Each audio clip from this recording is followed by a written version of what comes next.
అందరికి నమస్తే. ఇప్పుడు మన తెలంగాణలో ఒక కొత్త ఉద్యమం పురుడు పోసుకున్నది. మనోళ్ళు తెలంగాణోళ్ళంతా మార్వాడి గో బ్యాక్ అంటున్నారు. అది హైదరాబాద్‌లోనే కాదు, పల్లెటూరులలో కూడా కొంతమంది వ్యాపారస్తులు బయటకొచ్చి, లేకపోతే కొంతమంది ఆహ్, ఆహ్, సోషల్ వర్క్ చేసుకునే వాళ్ళు, వాళ్ళంతా బయటకొచ్చి మార్వాడి గో బ్యాక్ అంటున్నారు. ఏంది అనంటే మార్వాడీలు నష్టం చేస్తున్నారు. తెలంగాణలో ఉన్న చిన్న చిన్న వ్యాపారస్తులంతా దెబ్బతినిపోతున్నారు మార్వాడి వ్యవస్థ వల్ల. వాళ్ళు ఇబ్బంది పెడుతున్నారు. వాళ్ళ వ్యాపారాలు జీరో టాక్స్ వ్యాపారాలు చేస్తారు. ఇట్లాంటి చాలా చాలా ఆరోపణలు అవన్నీ కూడా వినిపిస్తున్నాయి. ఇక కొన్ని ఆడియోలు కూడా బయటకొచ్చినాయి. కొందరు ఎవరో మార్వాడి సంఘ లీడర్‌తో తెలంగాణ శ్యామ్ లేకపోతే ఇంకొకరు మనోళ్ళు ఫోన్ చేసి వాళ్ళు వీళ్ళకి ఫోన్ చేసిండ్రు, వీళ్ళు వాళ్ళకి ఫోన్ చేసిండ్రు, ఫోన్ చేసి మాట్లాడిండ్రు. వాళ్ళే ఫోన్ చేసి బెదిరించే ప్రయత్నం చేస్తున్నారనేది ఒక ఆరోపణ. దానిలో టాక్స్ నడుస్తా ఉన్నాయి. వాళ్ళేదో రోహింగ్యాలు అంటారు, వీళ్ళేదో మార్వాడి అంటారు, గో బ్యాక్ మార్వాడి అంటారు. ఇదంతా కూడా ఓ ఇష్యూ నడుస్తుంది. ఇప్పుడు పాలిటిక్స్ ఇన్వాల్వ్ ఉన్నాయి దీనిలో. బండి సంజయ్ మాట్లాడిండు, పీసీసీ చీఫ్ మహేష్ కుమార్ గౌడ్ మాట్లాడిండు. ఇంకా మిగతా వాళ్ళంతా ఏం జరుగుతుందని చూస్తున్నారు. అన్ని విషయాల మీద మాట్లాడదాం. ఈ వీడియో మీకు నచ్చినట్టయితే షేర్ చేయండి, సబ్స్క్రైబ్ కూడా చేయండి. ఈ సబ్జెక్ట్‌లో మార్వాడీస్‌ను తెలంగాణ నుంచి వెళ్ళిపోండి. గో బ్యాక్ మార్వాడి అంటే దాని అర్థం అదే. ఎళ్ళిపోండి ఇక్కడి నుంచి అని ఒక కొత్త డిమాండ్ తెర మీదకొచ్చింది. ఎందుకు అన్నదానికి చాలా చాలా కారణాలు చెప్తున్నారు. వాళ్ళు ఉత్తగా గో బ్యాక్ అనే వాళ్ళు ఉత్తగా గుడ్డిగా ఏమి పొమ్మని చెప్తలేరు. చాలా చాలా కారణాలు ప్రజల ముందు ఉంచుతున్నారు వాళ్ళు. వాళ్ళు జీరో దందా చేస్తున్నారు. లేకపోతే మనోళ్ళు చిన్న చిన్న బిజినెస్‌లన్నీ మూతపడిపోయినాయి వాళ్ళ వల్ల. వాళ్ళు డూప్లికేట్ వస్తువులు అమ్ముతున్నారు. లేకపోతే వాళ్ళు రాజకీయాలు చేస్తున్నారు. వాళ్ళొక పార్టీకి అనుకూలంగా వ్యవహరిస్తున్నారు. గ్రౌండ్‌లో ఉండి. వాళ్ళే కార్యకర్తలుగా వ్యవహరిస్తున్నారు. వాళ్ళే ప్రచారకర్తలుగా వ్యవహరిస్తున్నారు. ఇట్లాంటివి చాలా ఉన్నాయి. ఇది హైదరాబాద్‌లో జరుగుతలేదు. ఊరు చాలా ఊర్లకు సంబంధించి మా ఊర్లో ఇట్లా జరుగుతుంది, మా ఊర్లో అట్లా జరుగుతుందని ఆ ఫీడ్ అంతా కూడా మనకు కనిపిస్తుంది. అదంతా ఊర్లలో కూడా మార్వాడీలు ఊర్ల దాకా కూడా వచ్చిర్రు తెలంగాణల. ఈ నార్త్ ఇండియన్స్ వచ్చి తెలంగాణను దోచుకుంటున్నారు. ఇట్లాంటి ఆరోపణలతోనే వాళ్ళని గో బ్యాక్ అంటున్నారు. ఇంకా ఫోన్ సంభాషణలు మీరంతా వినే ఉండింటారు. అవతల పక్క మార్వాడి సంఘం ఆయన మాట్లాడుతా ఉంటాడు. ఈ పక్క మనోళ్ళు మాట్లాడుతా ఉంటారు. ఇదంతా నడుస్తూనే ఉంటది. ఈ మధ్యలో రాజకీయాలు ఇన్వాల్వ్ అయినాయి. యాక్చువల్‌గా మనది అఖండ భారత్. అఖండ భారత్ అంటే భారతదేశంలో ఎవరు ఎక్కడన్నా పోయి బిజినెస్ చేయొచ్చు. మనోళ్ళు కూడా చాలా ఏరియాల్లో, చాలా రాష్ట్రాల్లో బిజినెస్ చేస్తూ ఉంటారు. కామన్ అది. ఎందుకు మనోళ్ళు అమెరికా కూడా పోయిండ్రు. ఇప్పుడు అమెరికా వాడు గో బ్యాక్ ఇండియన్స్ అంటే మనం పరిశాన్ కావాల్సొస్తది. అసలు ఎవరన్నా ఒరిజినల్ హైదరాబాదీస్ మనల్ని ఎవరన్నా మేము original Hyderabadis go back your village అంటే మనమంతా ఊర్లోకి పోవాల్సొస్తది. ఇదంతా ఒక జనరల్‌గా చూసినప్పుడు కనిపిస్తది. జనరల్‌గా ఎవరైనా ఎక్కడైనా బతకొచ్చు కదా! ఎవరు ఎక్కడైనా పోయి బిజినెస్‌లు చేసుకోవచ్చు కదా! ఎవరు ఎక్కడోళ్ళు జాబ్‌లు మనోళ్ళు అన్ని రాష్ట్రాల్లో ఉన్నారు. ఢిల్లీలో ఉన్నారు, ముంబైలో ఉన్నారు, మహారాష్ట్రలో ఉన్నారు, చెన్నైలో ఉన్నారు, బెంగుళూరులో ఉన్నారు. జాబులు చేసుకునేటోళ్ళు ఉన్నారు, బిజినెస్‌లు చేసేవాళ్ళు ఉన్నారు, పెద్ద పెద్ద బిజినెస్ మ్యాగ్నెట్స్ ఉన్నారు. అన్ని రకాలుగా అందరూ ఉన్నారు. కానీ మరి మార్వాడీస్ మాత్రమే ఎందుకు గో బ్యాక్ అంటున్నారనేది ఒక పెద్ద క్వెషన్ ఇక్కడ. ఆ క్వెషన్‌కు ఆన్సర్ కూడా చెప్తూ ఉన్నారు అడిగేవాళ్ళు. ఏమని చెప్తున్నారు వాళ్ళు? వీళ్ళు ఇక్కడికొచ్చిన తర్వాత పానీపూరిని ఎంకరేజ్ చేసి మన మిర్చి బండిని మూలకు పడేసిండ్రు. వీళ్ళు ఇక్కడికొచ్చినాక వీళ్ళ కిరాణా షాపుల్లో మొత్తం నాసిరకం కిరాణా షాపులు సామాను అమ్ముకుంటా అసలు మనోళ్ళ షాపులు మొత్తం మూత పడతట్లు చేస్తున్నారు. తర్వాత విశ్వకర్మ ప్రెస్ మీట్ పెట్టిండ్రు. వీళ్ళు రెడీమేడ్ వస్తువులు అమ్ముతున్నారు. రెడీమేడ్‌గా తలుపులు చేసి అమ్ముతున్నారు. రెడీమేడ్‌గా వెంటిలేటర్ కిటికీలు చేసి అమ్ముతున్నారు. రెడీమేడ్‌గా చేసి అమ్మొద్దు అట్లా. మీరు రా మెటీరియల్ అమ్ముకోండి. దానివల్ల మాకు చేతి పని పోయింది అని. ఇట్లా విశ్వకర్మలు ప్రెస్ మీట్ పెడుతూ ఉన్నారు. ఇంకా దీనిలో మద్దతు అటు ఇటు ఉంది. మార్వాడీస్‌ను ఎందుకు ఎలగొట్టాలని వాళ్ళు కొంతున్నారు. మార్వాడీస్‌ని ఎలగొట్టాల్సిందే. మార్వాడి గో బ్యాక్ అని సపోర్ట్ చేసేవాళ్ళు కొంతమందున్నారు. ముఖ్యంగా చిరు వ్యాపారస్తులు బాగా దెబ్బతినిపోయిన మార్వాడి వ్యవస్థ వల్ల. వాళ్ళు బిజినెస్‌తోన దెబ్బతిన్నది. వాళ్ళు మన సాంప్రదాయాన్ని కూడా స్వాగతించారు. వాళ్ళు తెలంగాణలో జీరో దందా వాళ్ళ వల్ల తెలంగాణకు జీరో పైసా వస్తది. ఏం లాభం లేదు వాళ్ళతోన అని వాదించే వాళ్ళు కూడా చాలామందున్నారు.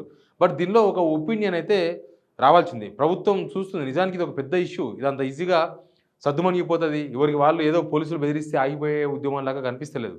ఇక్కడ మార్వాడీస్‌ను లేకపోతే మార్వాడీస్‌ని వ్యతిరేకించే వాళ్ళను వాళ్ళ వాళ్ళ వాళ్ళందరూ మన ఇండియన్సే. తెలంగాణోళ్ళే మళ్ళీ దీనిలో. కానీ ప్రభుత్వం చూసుకుంటూ ఉంటే ఇది రాజకీయాలకు దారి తీస్తున్నది. ఇప్పుడు బండి సంజయ్ ఏమంటున్నాడు? బండి సంజయ్ ఏమన్నాడో వినండి ఒకసారి. ఇవాళ గుజరాతీలు హిందూ ధర్మాన్ని సనాతన ధర్మాన్ని కాపాడే వ్యక్తులు కాబట్టి వాళ్ళందరూ భారతీయ జనతా పార్టీకి అనుకూలంగా ఉంటారు, హిందూ ధర్మానికి అనుకూలంగా ఉంటారని చెప్పి ఒక ప్లాన్ ప్రకారం ఇదంతా జరుగుతున్నది. ఇలా గుజరాతీలు ఈ సంపద దోచుకొని రాలే, అధికారం కోసం ఇలా వస్తలేరు. మాకు అధికారం కావాలని వాళ్ళు అంటలేరు. ఇవాళ మాకు ఈ తెలంగాణ సంపద దోచుకోవడం కోసం వస్తలేరు. వాళ్ళు వ్యాపారాలు చేసుకుంటున్నారు. ఇలా మార్వాడీలు ఎవరు ప్రభుత్వం దెబ్బతిస్తలేరు, మార్వాడీలు ఎవరిని దోచుకుంటున్నారు, వాళ్ళు దాచుకుంటున్నారు. వాళ్ళ వ్యాపారాలు చేసుకుంటున్నారు. ఇవాళ ఏమంటున్నాడు ఆయన, హిందువుల్లో చీలిక తీసుకురావడానికి మార్వాడీలు గోబ్యాక్ అంటున్నారంట. రాజకీయాలు ఇన్వాల్వ్ అయినది ఎలా ఇప్పుడు హిందువుల్లో చీలిక తీసుకొచ్చే ప్రయత్నం చేస్తున్నారు, మేము మార్వాడీలకు అండగా ఉంటామని. అంతకుముందే మాధవీలతో మాట్లాడినారు. ఎవరు మాట్లాడేది?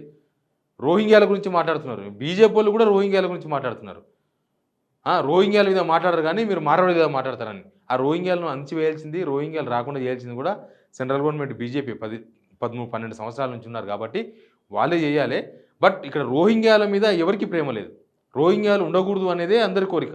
వాళ్ళు రోహింగ్యాలను అసలు దేశంలో ఎట్లా ఎంట్రీ అవుతున్నారు, వాళ్ళు బంగ్లాదేశ్ నుంచో అక్కడి నుంచో ఎక్కడి నుంచి ఎట్లా వచ్చిండ్రు, అసలు వాళ్ళు ఇక్కడ ఎట్లా ఉన్నారు, అసలు ఇక్కడ వాళ్ళకు రేషన్ కార్డులు ఎట్లా వచ్చినాయి, వాళ్ళకు హౌస్ నెంబర్ ఎట్లా వచ్చినాయి టెంపరీ ఇళ్లకు, లేకపోతే వాళ్ళు ఇక్కడ సభ్యత్వాన్ని పొందే ప్రయత్నం ఎట్లా చేస్తున్నారు, వాళ్ళు ఆధార్ కార్డులు ఎట్లా సంపాదించుకున్నారు, ఇదంతా ఒక పెద్ద సబ్జెక్టు. అది సెంట్రల్ గవర్నమెంట్ చాలా సీరియస్గా యాక్షన్ తీసుకుంటే రోహింగ్యాలు ఉండరు. బట్ ఈ మార్వాడి వర్సెస్ గోబ్యాక్ మార్వాడి ఈ రెండు ఈ నినాదం వెనుక ఇది ఒక సామాజిక కోణం ఖచ్చితంగా కనిపిస్తుంది. ఇక్కడ పొలిటికల్ యాంగిల్ కన్నా ఎక్కువ సామాజిక కోణమే కనిపిస్తుంది. ఎందుకు ఇట్లా సామాజిక కోణం అంటున్నామంటే, పొలిటికల్ యాంగిల్లో ఇప్పుడు ఈ గోబ్యాక్ మార్వాడి అనే వాళ్ళు ఎవరు పొలిటీషియన్స్ కాదు, వాళ్ళు ఎవరు కనీసం కార్పొరేటర్లు కూడా కాదు, వాళ్ళు ఏదో రాజకీయం చేద్దామనుకునే రాజకీయాలకు వచ్చిన వాళ్ళు కూడా ఏం కాదు. వాళ్ళు ఎక్కడెక్కడనో సామాన్య వ్యాపారస్తులు, సామాన్య జనం గోబ్యాక్ మార్వాడి అంటున్నారు. ఈ నినాదం ఎందుకు వచ్చిందో ప్రభుత్వం అర్థం చేసుకోవాలి. అసలు మార్వాడీస్ ఏం చేస్తున్నారు, ఏం బిజినెస్ చేస్తున్నారో ప్రభుత్వం కాన్సన్ట్రేషన్ చేయాలి. వాళ్ళ బిజినెస్లు తెలంగాణ బిజినెస్ మ్యాన్లను, బిజినెస్ పీపుల్ను, వ్యాపారస్తులను ఎట్లా నాశనం చేసినవి కూడా ప్రభుత్వం అర్థం చేసుకోవాలి. ఈ నినాదాన్ని ఇట్లా వదిలేయకూడదు, ప్రభుత్వం కాన్సన్ట్రేషన్ చేయాలి. బండి సంజయ్ చెప్పినట్లు నిజంగానే హిందువులను చీల్చే ప్రయత్నమా, హిందువులను చీల్చే ప్రయత్నం జరుగుతుందా? అక్కడ ఉద్యమం చేస్తున్నది హిందువులే కదా, గోబ్యాక్ మార్వాడి అంటున్నది హిందువులు కాదా? వాళ్ళంతా హిందువులే. ఇక కొద్దిసేపు క్రితమే పీసీసీ చీఫ్ మహేష్ కుమార్ గౌడ్ స్పందించాడు. మార్వాడీలు ఎవరిని వెనుకకు పంపలేరు.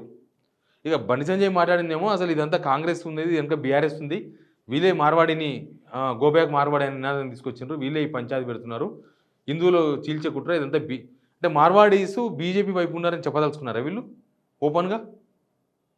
అదే జరిగితే మరి గోబ్యాక్ మార్వాడి అనే వాళ్ళంతా బీజేపీకి సంబంధం లేదని చెప్పగలరా? లేకపోతే హిందువులు అంటే కేవలం మార్వాడీస్ అని మాత్రమే చెప్పగలరా? మరి మిగతా హిందూస్ కాదా? గోబ్యాక్ మార్వాడి అనేవాళ్ళు, మార్వాడీల వల్ల నష్టపోయిన వాళ్ళు, మార్వాడీస్ వల్ల ఎవరెవరు నష్టపోయినరో ఆ కులాల వాళ్ళ హిందువులు కాదా? వాళ్ళంతా హిందువులే కదా. ఇక్కడ ఒక ఎవరిని పంపలేరు నిజంగానే. అట్లా పంపగలిగితే అసలు హైదరాబాద్లో మనం ఉండము, హైదరాబాద్లో ఎవరు ఉండరు, మనోళ్ళు అమెరికాలో ఉండరు, మనోళ్ళు వేరే రాష్ట్రాల్లో ఉండరు. వాళ్ళు కూడా గోబ్యాక్ అంటే అందరూ వచ్చేసి తెలంగాణ మీద పడేస్తారు. ఇక్కడ అందరికి ఉద్యోగాలు దొరకవు, అందరూ బిజినెస్లు చేయలేరు. ప్లస్ మార్వాడీస్ పెట్టే బిజినెస్ ఎందుకో సక్సెస్ అవుతాయి, అదొకటి ప్రాబ్లం ఉంది ఇక్కడ. మనోళ్ళు చేసే బిజినెస్ చక్కగా కాదు. వాళ్ళ సాంప్రదాయాలు కొన్ని ఉన్నాయి. వాళ్ళు చిన్నప్పటి నుంచి బిజినెస్ చేస్తూ ఉంటారు. మార్వాడీస్ చూస్తూ ఉంటాం కదా, వాళ్ళ ఇంట్లో ఆ షాప్ ఆయన ఉంటాడు, ఆయన భార్య ఉంటుంది, వాళ్ళ పిల్లలు ఎవరో 2-3 పిల్లలు ఉంటారు, వాళ్ళ అమ్మ నాయన ఉంటే ముసలోళ్ళు వాళ్ళు ఉంటారు, అందరు షాపులనే ఉంటారు. వాళ్ళు జాబులు చేయరు అసలు మార్వాడీలు. బేగం బజార్లో 50% అబో మొత్తం మార్వాడి షాపులే ఉంటాయి. బేగం బజార్ హోల్సేల్ షాపులు మొత్తం వాళ్ళే, దాంట్లో పనిచేసే వాళ్ళు అంతా వాళ్ళే, అంతా మార్వాడీసే. వాళ్ళు ఇచ్చే జాబ్స్లో మన తెలంగాణలో కూడా చేయలేరులే. ఒకవేళ అఫ్జల్గంజ్లో మనలకు ఉద్యోగాలు ఇస్తే మనం చేయగలమా? మనం చేయలేము. పోనీ వాళ్ళ సంప్రదాయాలు పాటిస్తారు, మన సంప్రదాయాలు కొంతమంది పాటించవచ్చు, పాటించకపోవచ్చు. ఇక్కడ ఉన్నోళ్ళు ప్రతి ఒక్కరు బతుకమ్మ పాడాల్సిన అవసరమే ఉండకపోవచ్చు. ఉండాలి. గుజరాత్లకు గుజరాత్ నాదం, మహారాష్ట్ర వాళ్ళకు మహారాష్ట్ర నాదం, మనకు తెలంగాణ వాళ్ళకు తెలంగాణ వాదం ఉండాల్సిందే, దానిలో ఏం తప్పులేదు. తెలంగాణ జై తెలంగాణ అనాల్సిందే, తెలంగాణ వాదం బతకాల్సిందే, తెలంగాణ వాదం వైపు నిలబడాల్సిందే. తెలంగాణ వచ్చి బతుకుతున్నప్పుడు వాళ్ళు కూడా తెలంగాణ ప్రజల కోసం, తెలంగాణ ప్రజలు తెలంగాణ వాదమే మాట్లాడాలి. వాళ్ళు కూడా ఇక్కడ బతకనికి వచ్చిన ఇన్ని సంవత్సరాల తర్వాత ఇన్ని బిజినెస్ పెట్టుకొని సక్సెస్ అయ్యి సమాజంలో మమేకమైపోతున్నప్పుడు తెలంగాణ సమాజం ఎట్లా పోతే అట్లా పోలే. వాళ్ళు కూడా మార్వాడీస్ కూడా వాళ్ళు సపరేట్గా మేము వేరే రాజకీయాలు చేసే ప్రయత్నం చేసినప్పుడు ఇట్లాంటి నినాదాలు వస్తాయి. వాళ్ళు ఏం రాజకీయం చేస్తున్నారు మార్వాడీసు? వాళ్ళు బొట్టు పెట్టుకొని, అందరం పెట్టుకుంటాం బొట్టు, వాళ్ళు కొద్దిగా ఎక్కువ పెట్టుకుంటారు బొట్లు పెట్టుకొని హిందూయిజాన్ని సపోర్ట్ చేసే ప్రయత్నం. హిందూయిజాలు 2 ఉన్నాయి. మనమంతా హిందువులమే, కానీ హిందూయిజం అని పొలిటికల్ హిందూయిజం. అది పొలిటికల్ హిందూయిజం వేరు, మన హిందూయిజం వేరు. పొలిటికల్ హిందూయిజాన్ని ప్రోత్సహిస్తున్నారు, గల్లీల్లో ఉండి వాళ్ళే ప్రచార కార్యకర్తలుగా వస్తున్నారు. ఇది పార్టీకి వ్యతిరేకం కాదు, మరి అట్లా చేయడం కూడా తప్పే కదా. ఏదో ఒక పార్టీకి వత్తాసు పలుకుతున్నట్టు కనిపిస్తుంది కదా వాళ్ళ వ్యవహారం కూడా.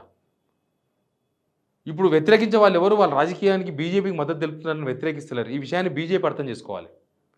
ఇప్పుడు వ్యతిరేకించే వాళ్ళు గో బ్యాక్ మార్వాడి అంటున్న వాళ్ళంతా బిజినెస్ యాంగిల్లో, వాళ్ళ బతుకుదెరువు యాంగిల్లో, వాళ్ళ వ్యాపారాల యాంగిల్లో మాట్లాడుతున్నారు. వాళ్ళని ఎట్లా కన్విన్స్ చేస్తారో బీజేపీని కన్విన్స్ చేయమనండి. ఈ ప్రభుత్వం చూసి చూడనట్టు పట్టించుకున్నట్టు ఉంటే ఇంకా ప్రభుత్వం ఉన్నట్ట లేనట్ట. ప్రభుత్వం కూడా దీన్ని పర్స్యూ చేయాలి. ఏం చేస్తున్నారు, వాళ్ళ బిజినెస్ ఏందో, వాళ్ళ కథలేందో, అసలు గో బ్యాక్ మార్వాడి నినాదం ఎందుకు వస్తుందో, మరి వీళ్ళు ఏం చేస్తున్నారు? ఊరూరా గో బ్యాక్ మార్వాడి అంటే ఇది ఒక పెద్ద గందరగోళం, తెలంగాణ మొత్తం గందరగోళంలో పోయే అవకాశం ఉంది కదా. ఈ విషయంలో ఒక పరిష్కారం అయితే దొరకాల్సిన అవసరం ఉంది. బట్ మార్వాడీల విషయంలో గో బ్యాక్ మార్వాడి నినాదం తెలంగాణ అంతటా వస్తుంది. దీనిలో వీళ్ళు ఒక్కరన్నారు, ఆయన ఒక్కడన్నాడు, ఆయన ఒక్కడే మాట్లాడుతున్నాడు, ఈయన ఒక్కడే మాట్లాడుతుంది కాదు. తెలంగాణ ప్రజలు ఎవరు కదిలిచ్చినా నిజంగానే మార్వాడీస్ వెళ్ళిపోవాలంటున్నారు. ఎందుకు అనేది మాత్రం ప్రభుత్వం పర్స్యూ చేయాల్సిన అవసరం ఉంది. Please subscribe signal TV.